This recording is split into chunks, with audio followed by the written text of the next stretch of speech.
Assalamualaikum warahmatullahi wabarakatuh.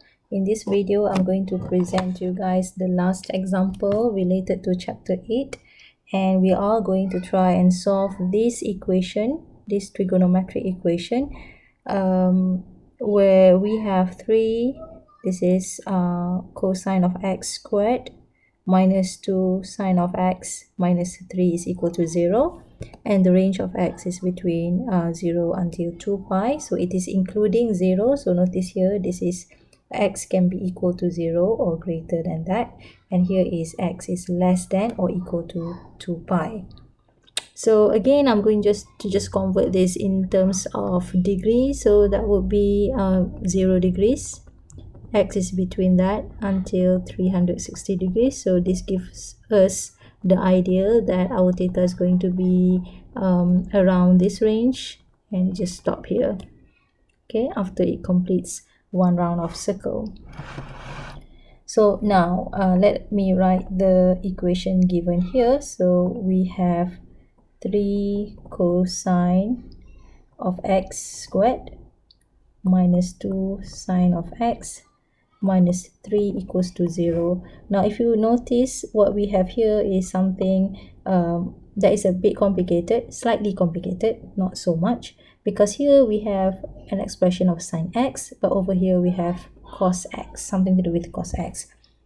Now when we have these two different terms here, our objective is to make sure that this can be simplified by using only one similar term.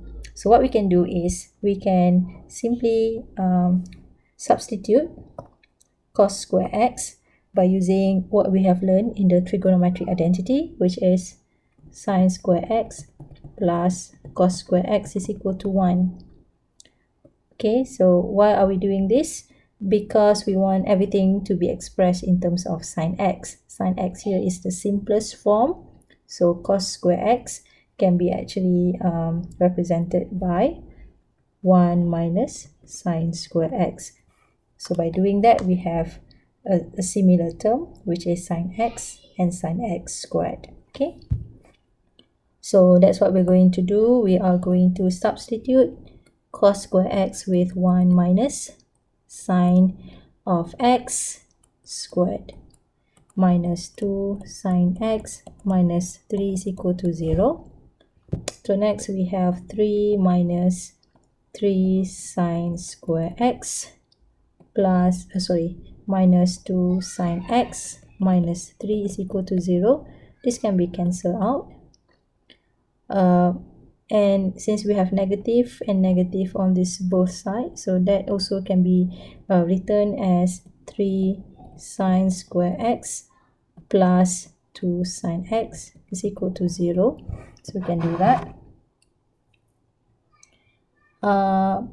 So what we have to do next, we can factor sine x out. Okay, so I'm going to factor sine x out. So we have sine x, over here we will have 3 sine x plus 2 is equal to 0. So based on this, this is a quadratic equation actually. So based on this, we can say, or we can consider two scenarios where we have sine x must be equal to 0, or 3 sine x plus 2 must be equal to 0. And this one is at its simplest form. How about this one? This one is sine x equal to negative 2 over 3. So now we're going to consider these two scenarios. Okay, right, so let's look at the first scenario here. The first scenario is sine x is equal to 0. Therefore, x is just the inverse sine of 0.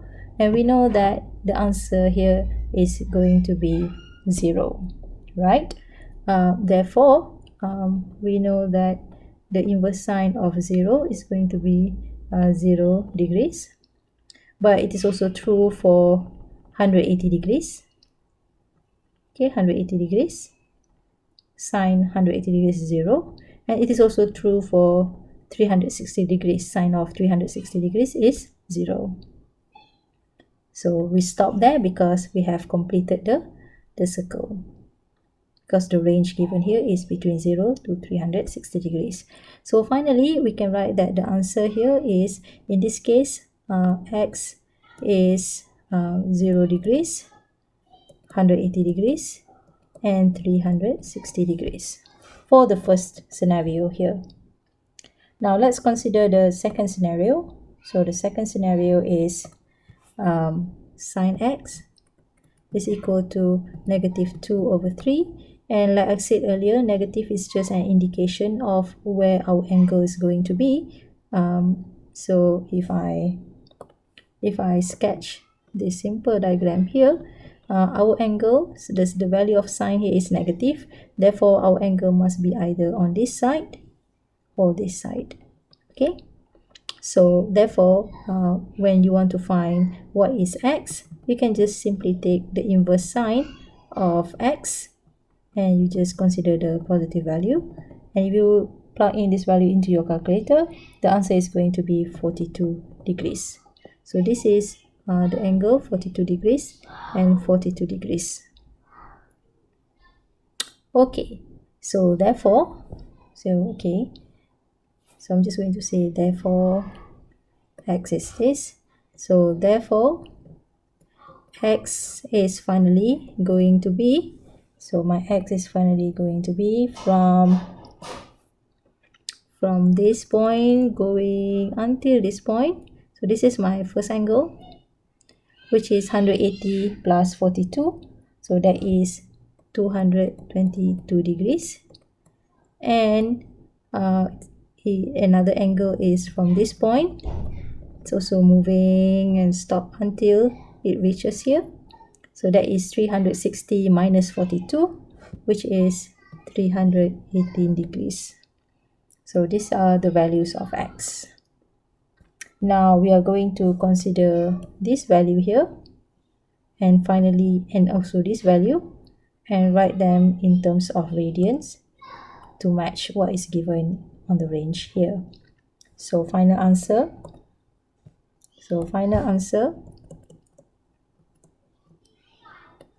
of x in radians